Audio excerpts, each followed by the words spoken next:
तो एंटीफिब्रिन drug and एंटीफिब्रिन मतलब anticoagulant, fibrin को इनिबिट करना मतलब कोएगुलेशन को इनिबिट करना, मतलब कि एंटीकोएगुलेशन। ओरल एंटीकोएगुलेंट 3 है, फैक्टर 10 इनिबिटर जिसके बारे में पिछले वीडियो में बात किया, लेकिन अभी भी ज़रूरी है। डायरेक्ट थ्रोम्बिन इनिबिटर हो गया एंड विटामिन के एंटागोनिस्ट जो कि मेन है। New factor not already activated keep on increasing activated keep on decreasing, ठीक है।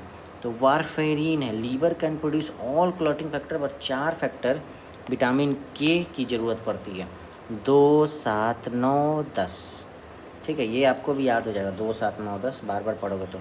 विटामिन के रिजल्ट इन गामा कार्बोक्सिलेशन, क्या करता है विटामिन के, जो ये 2, 7, 9, 10 का होता है, इसका ग्लूटामेट रेसिड्यू बनता है, ठीक है। बनते वक्त तो ग्लूटामेट रेसिड्यू कहते हैं ना, उसका गामा कार्बोक्सिलेशन करता है। Gamma carboxylation of glutamate residue of to make them active, इसको एक्टिव बनाने के लिए ऐसा करता है। Vitamin K can also activate certain anti clotting factor, ये सब क्लॉटिंग फैक्टर, ये anti clotting factor like protein C and protein S. Warfarin act by, अब ये क्या करता है वारफेरिन, इसी को इनिबिट कर देता है, एक्ट बाई इनिबिटिंग विटामिन के।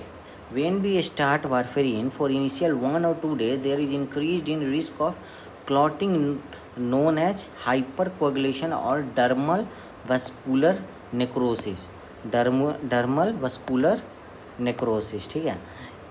ऐसा काहे होता है ना, क्योंकि विटामिन प्रोटीन सी को भी इनिबिट कर रहा है, एंटी क्लॉटिंग फैक्टर, मतलब क्लॉटिंग होने नहीं देता है, एंड देन उसी को डिप्लीट कर दिया तो क्या करेगा ना, these clotting factor, so clotting factor increase है, मतलब एंटी क्लॉटिंग फैक्टर को इनिबिट किया तो क्लॉटिंग ज़्यादा होगा, इसलिए हाइपर कोएगुलेशन होता है और एक स्टार्टिंग है 1-2 दिन में। और डर्मल वस्कुलर नेक्रोसिस DVN या dermal vascular, it also not purple toe syndrome, mainly seen in genetic deficiency of protein C, मतलब कि पहले से ही डिफिशियंसी और डिफिशियंसी कर लिया तो पर्पल टो हो गया, ठीक है।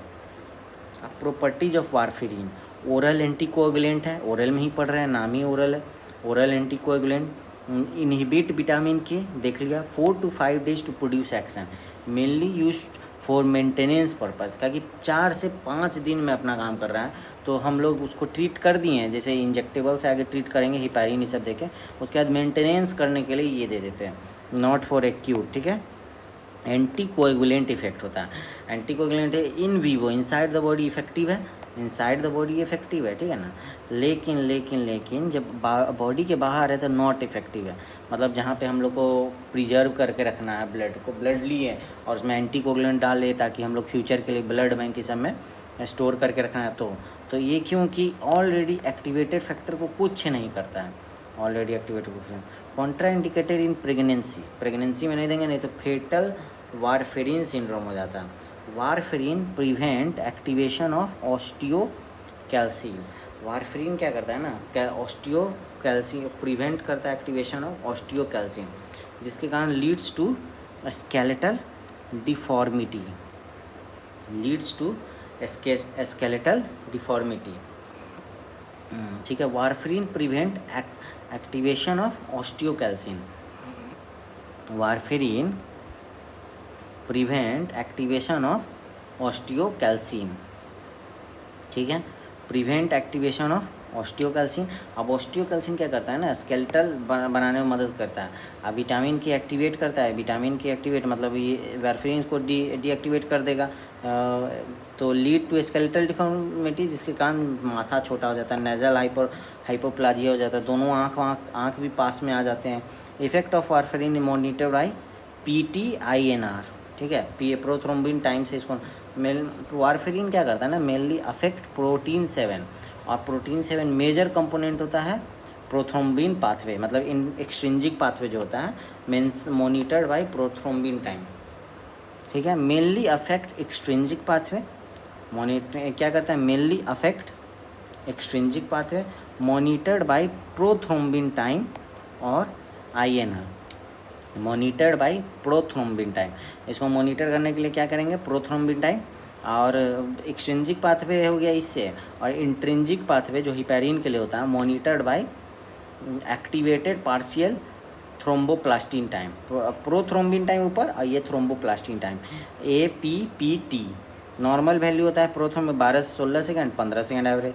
APPT का क्या होता है, APTT का 26 से 32 और 30 सेकंड। इन वारफेरिन थेरेपी PT 2 से 3 हो जाएगा, कंट्रोल का 2 से 3 आ जाएगा। एंटीकोगुलेंट है तो कोगुलेशन का टाइम बढ़ा देगा। Heparin mainly affect intrinsic pathway, monitor by APTT। तो ऐसे याद रख सकते हैं, वेप्ट warfarin extrinsic pathway, prothrombin time PT।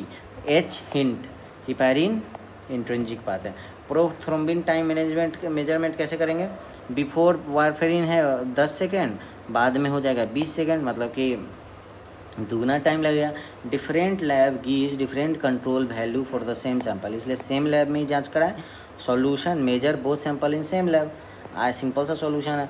INR क्या करता है ना, इंटरनेशनल नॉर्मलाइज रेशियो जो होता है ये सबके लिए सेम ही आता है। International sensitivity index ISI, international जो लैब में भेजे, मतलब लैब में टेस्ट भेजते हैं, कंट्रोल टेस्ट बाई कंट्रोल कर देंगे तो value of INR will be in all lab will be same. ठीक है, ये सेम हो गया। अब ओवरडोज कॉज ब्लीडिंग, 4 फैक्टर का हो गया। ये तो इसको देखना क्या है, ओवरडोज ऑफ वारफेरिन क्या करता है, ब्लीडिंग कॉज करेगा। कुछ का भी एंटीकोगुलेंट कोई भी होगा उसका ओवरडोज करेंगे तो ब्लीडिंग ही करेगा, समझ रहे हैं ना। तो फैक्टर लाइक 2A ये बना बनाया दे देंगे, which are known as 4 factor complex और prothrombin factor treatment of choice. Activated factor 2A, 7A, 9A, 10A। If 4 factor not available, उसके बाद अगर नहीं है तो फ्रेश फ्रोजन प्लाज्मा दे देंगे। नहीं होगा if 4 factor complex is also not available, मतलब अगर 4 फैक्टर कॉम्प्लेक्स भी नहीं अवेलेबल है तो फ्रेश फ्रोजन प्लाज्मा दे देंगे।